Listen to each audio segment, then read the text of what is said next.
Welcome back to another episode of Office Talk, my friend. In this episode, I thought it would be fun to kind of pull back the curtain a little bit and let you in on some of the things I've been doing to prepare for maternity leave. Now, before you think, well, Annette, I'm not pregnant, I'm not going on maternity leave anytime soon. If you're planning on taking a big break or you want to go on an extended trip or vacation, maybe even take a little bit of a sabbatical, I thought these would be really helpful tips for you as well. So definitely listen in. Now, if you don't know, my husband and I are expecting our first little girl at the end of the year, and it is a true blessing, and it is something that I have been looking forward to for a very long time. But I have to admit, it also makes me really anxious when it comes to what is my business going to look like after I come back? And what am I going to do with my business while I'm on maternity leave? So I have been really conscientious and tried to be very deliberate in preparing for maternity leave. I've talked to some friends who also run service-based businesses and gotten some of their tips and have applied them. And basically, I started off by thinking, well, what is it that I want to really feel when I'm away on maternity leave? And my goal is to be really present for this stage of my life and for this season in my life. I would like to be very present with my baby and not be super worried about what's happening in the business. Having to balance that against the fact that, I pretty much run a one-woman shop. I do have some help. And so I don't want to also lose what I've worked so hard to build when it comes to my business. It's kind of like my other baby, my business baby. So keeping that in mind about what is it that I want to feel, how do I want my maternity leave to unfold in an ideal situation, I kind of took that as my starting point and took steps to create that and hopefully have that come to fruition. Obviously, we all know you can't really plan when it comes to babies. We don't know what I'm going to expect, but I'm going to try and do my very best. My first tip is to start preparing even before you're ready. So here's what I mean. My husband and I knew we wanted to have kids, and we knew it was probably going to be coming up in the next year or so in terms of our attempts to get pregnant. And so I reached out and started working with a VA with that in mind. So I had worked with VAs in the past, kind of on and off, but I brought this VA on board knowing that, and I told her during our interview that this is kind of what's coming down the pike for me. Ideally, I want to be able to take some time off when the baby comes. And so I'm going to need your help in getting me ready and also just kind of manning the ship while I'm gone.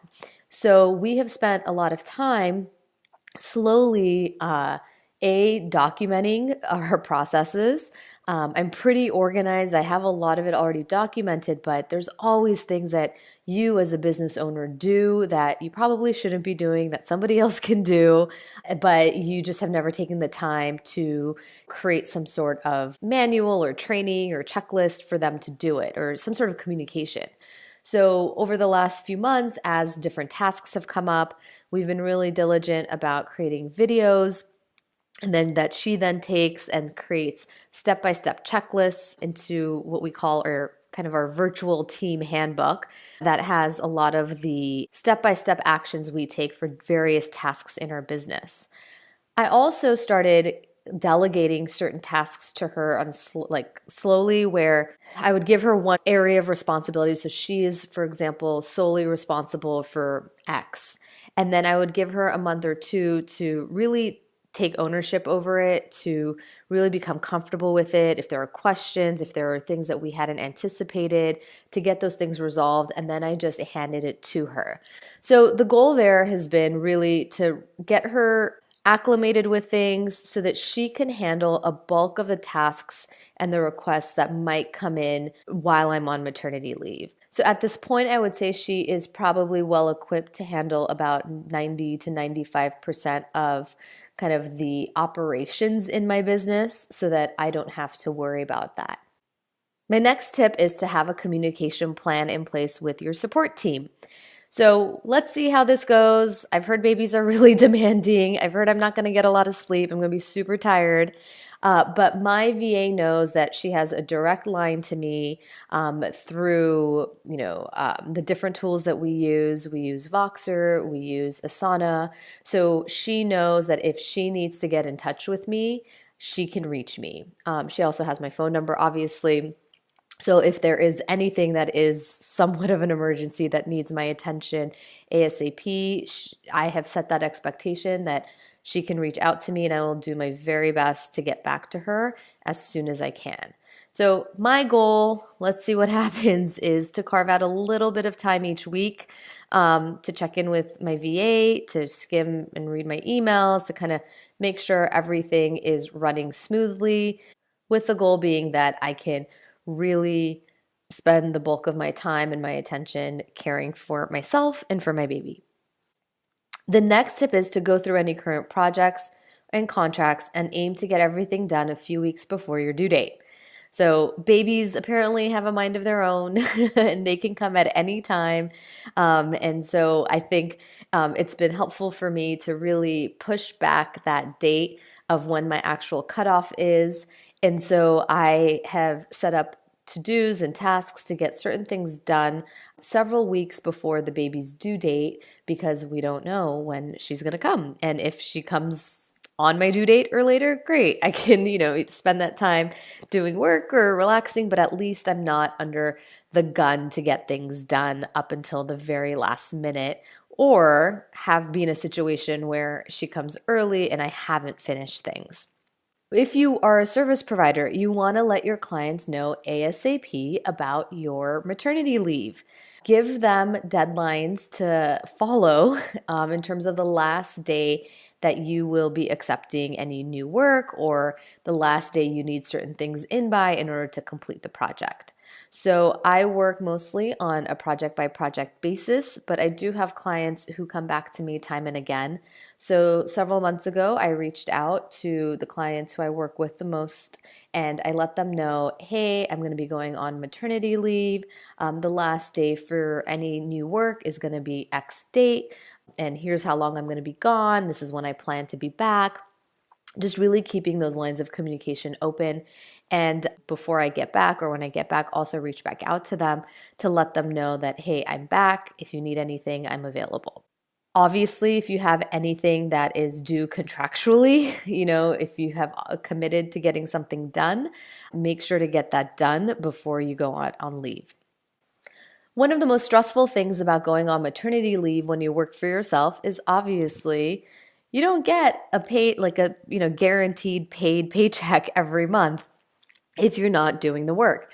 So unlike a kind of more traditional corporate job where you might get maternity leave and you might continue getting your paycheck every month, in this situation, if you're not working, you're not getting paid. So one of the things I did was to think through saving so that I had enough money for operating costs while I was gone, but also going through all of my costs and expenses and seeing, is there anything that I can cut or that I could somehow put on pause or on hold while I'm on maternity leave?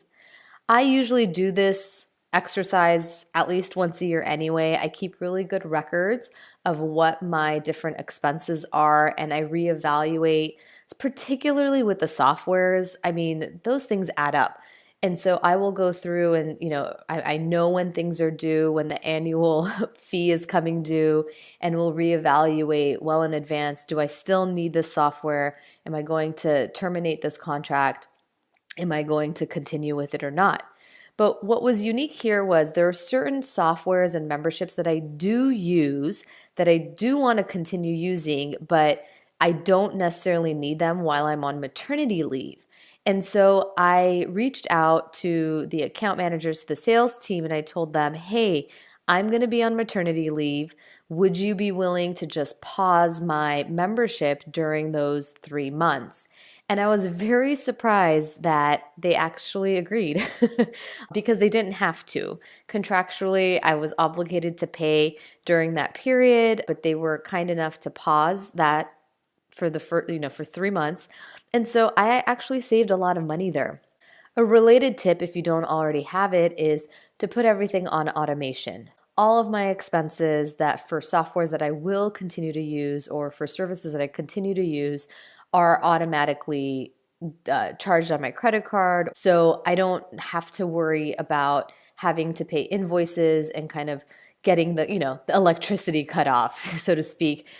Speaking of automations, I'll be setting up autoresponders once I am actually on maternity leave, letting people know, communicating with them about where I'm at, how, if I'm going to be checking in, what they can expect in terms of me getting in touch with them, and when I'll be back.